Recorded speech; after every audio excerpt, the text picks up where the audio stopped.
આજની કોંગ્રેસ પક્ષની બજેટની સુધારાની મીટિંગમાં પ્રેસ મીટિંગમાં અમારી વચ્ચે અમારા અમદાવાદ કોંગ્રેસ પક્ષના ઉપનેતા નીરવભાઈ દંડક, અમારા જગદીશભાઈ, ઉપસ્થિત તમામ કોર્પોરેટર શ્રીઓ, ઉપસ્થિત મીડિયાના સર્વે અમારા ભાઈઓ અને બહેનો, સાથીઓ, અમદાવાદ શહેરમાં સને 2006 થી ભાજપ સત્તામાં છે।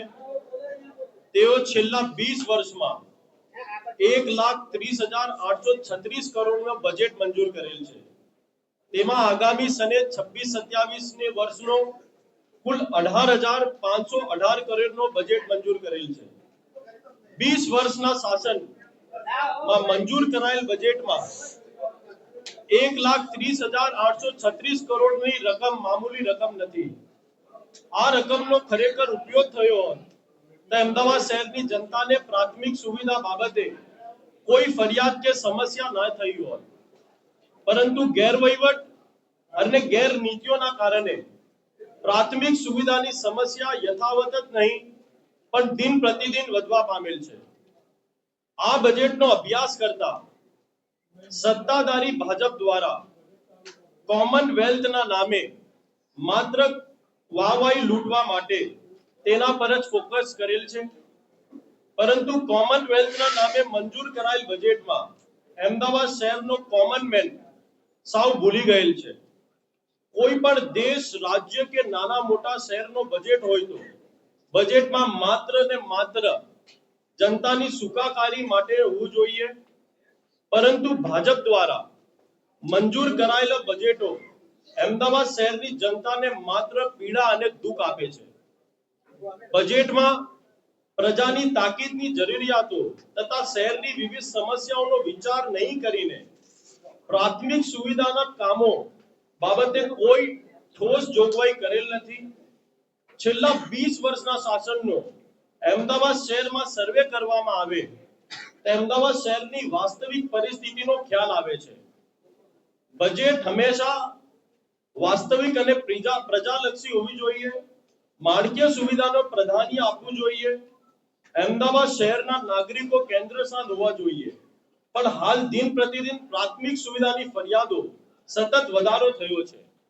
અમો એક commonwealth, third fastest city in the world, green city, clean city, livable lovable city, dust free city, pollution free city, zero waste city, smart city, સ્વચ્છ અને સ્વસ્થ city, cleanest city of India જેવા પોકળો વાતો કરતા ભારતીય જનતા પાર્ટીના શાસનમાં પ્રાથમિક સુવિધા બાબતની વાત કરીએ તો માનવ જીવનની જરૂરિયાત પીવાના પાણીની વાત કરીએ તો છેલ્લા 10 વર્ષથી સતત 24 કલાક શુદ્ધ પાણી આપવાની વાતો કરતા સત્તાધારી ભારતીય જનતા પાર્ટી 1 કલાક પણ પૂરતો પ્રેશરથી શુદ્ધ પાણી આપી શક્યા નથી। રોડની વાતો કરીએ, દર વર્ષે રોડ બનાવવા માટે 1,000 કરોડથી પણ વધુનો ખર્ચ કરતા સત્તાધારી ભાજપ તેના 20 વર્ષના શાસનમાં dust free road, model road, plastic road, white topping road અને આઇકોનિક રોડની વાતો કરતા સત્તાધારી ભાજપ ડાબરનો સારો રોડ પણ બનાવી શક્યા નથી। તે અમદાવાદ શહેરની જનતાને જાણ છે અને નામદાર હાઈકોર્ટ પણ ઠપકાર આપી ચૂકી છે। વરસાદી પાણીની નિકાલની વાતો કરીએ તો અમદાવાદ શહેરના અન્ય વિસ્તારની તો વાત રહેવા દો, પરંતુ અમદાવાદ શહેરનો પોશ એરિયા જ્યાં રહેતા લોકો સૌથી વધુ ટેક્સ ભરે છે તે વિસ્તારોમાં પણ પાણી ભરાય છે। કોમનવેલ્થની વાતો કરતા સત્તાધારી ભાજપ એર ક્વોલિટી સુધારણા તથા અમદાવાદ શહેરનો ગ્રીન કવરેજ વધારવા કરોડો રૂપિયાનો ખર્ચ કરવા છતાં અમદાવાદની જનતાને શુદ્ધ હવા પાણી પણ આપી શક્યા નથી। અમદાવાદ શહેરને બેગરલેસ કરવાની વાતો કરવામાં આવી છે, પરંતુ જે રીતે પાછલા વર્ષોમાં વરસાદી પાણી, એએમટીએસ, બીઆરટીએસ, રોગચાળો તથા અન્ય ઘટનાઓમાં અમદાવાદ શહેરના ઘણા વ્યક્તિઓ મૃત્યુ પામેલ છે। પ્રાથમિક સુવિધાના બાબતે શહેરની જનતા પરેશાન થાય છે।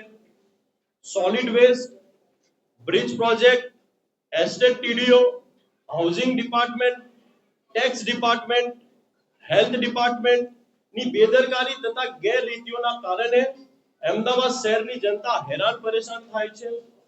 ભાજપના રાજમાં અમદાવાદ મ્યુનિસિપલ કોર્પોરેશન કૌભાંડનો હબ બની ગયેલ છે. છેલ્લા 5 વર્ષમાં ભરતી કૌભાંડ, ભ્રષ્ટાચારી Hatkeshwar bridge, Kharikat canal design change કૌભાંડ, તૂટી જતા રોડ, ક્લિનિકલ ટ્રાયલ, ગાર્ડન ડિપાર્ટમેન્ટમાં કૌભાંડ તથા હાઉસિંગ પ્રોજેક્ટમાં પણ કૌભાંડ. અને હદ તો એ થાય છે કે સમસાનના લકડામાં પણ કૌભાંડ ભારતીય જનતા પાર્ટીના રાજમાં થાય છે. ભાજપ દ્વારા અમદાવાદ મ્યુનિસિપલ કોર્પોરેશનનો સને 26-27 ના વર્ષનો જે અંદાજપત્ર મંજૂર કરેલ છે તે માત્ર ફોર્મેલિટી અને પોકળ વાયદાઓ વાળો અંદાજપત્ર છે. આ સાથે હું અમદાવાદ શહેરના કોમન મેનના ધ્યાનમાં રાખી કોંગ્રેસ પક્ષ તરફથી જે સુધારો રાખ્યા છે તે તમારી સમક્ષ રજૂ કરું છું.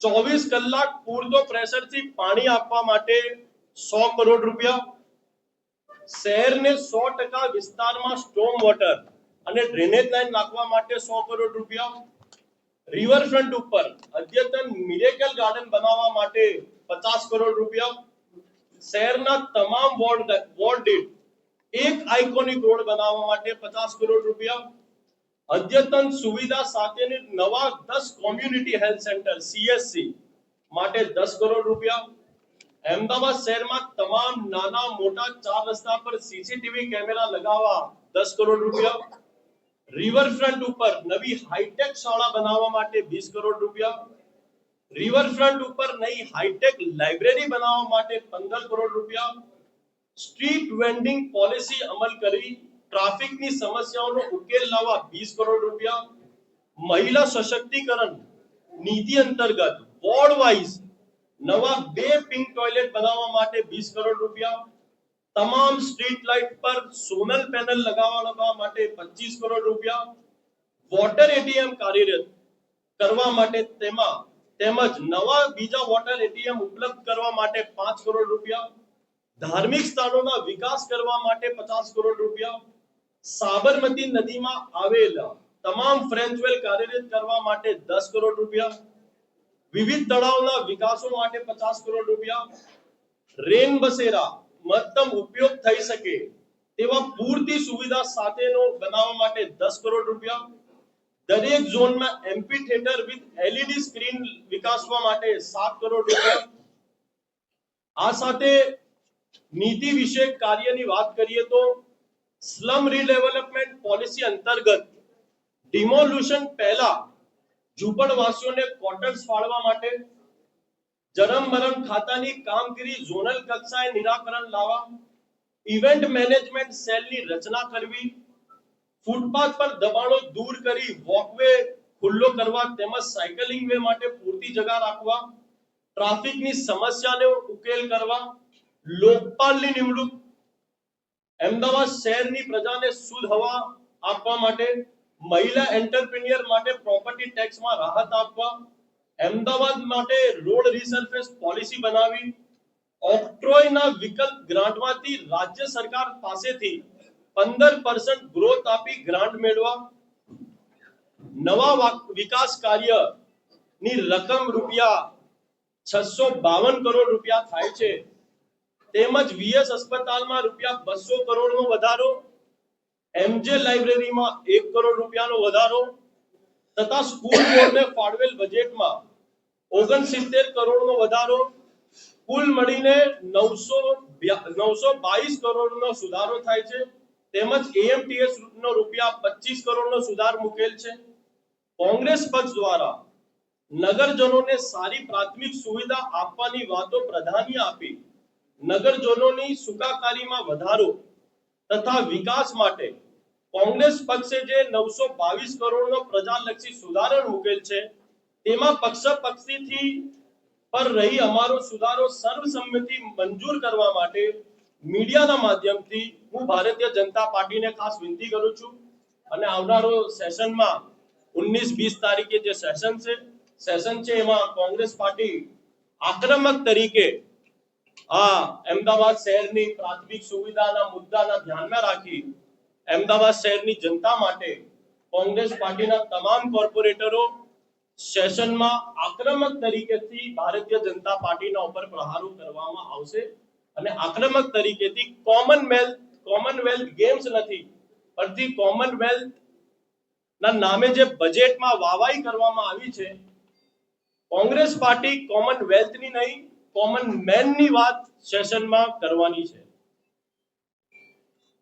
તમારો બધાનો બહુ બહુ ધન્યવાદ. કોઈનો પ્રશ્ન હોય તો પૂછી શકશો.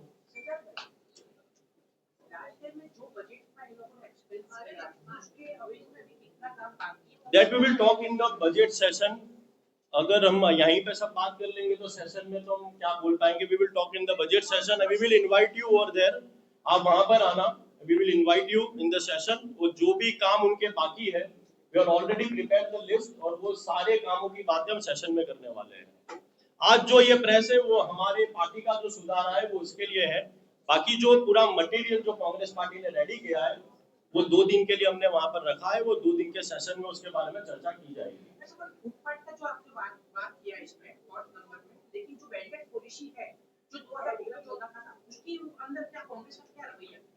जी, कांग्रेस पार्टी हर एक सदन में ये बात करती आई और पिछले सेशन में भी ये बात की थी कि भारतीय जनता पार्टी पिछले 20 वर्षों से स्ट्रीट वेंडिंग पॉलिसी का अमल नहीं कर रही है. कांग्रेस पार्टी के सुधार में भी उसको रखा गया है और आने वाले सेशन में भी इसमें आक्रामक तरीके से रजूआत की जाएगी.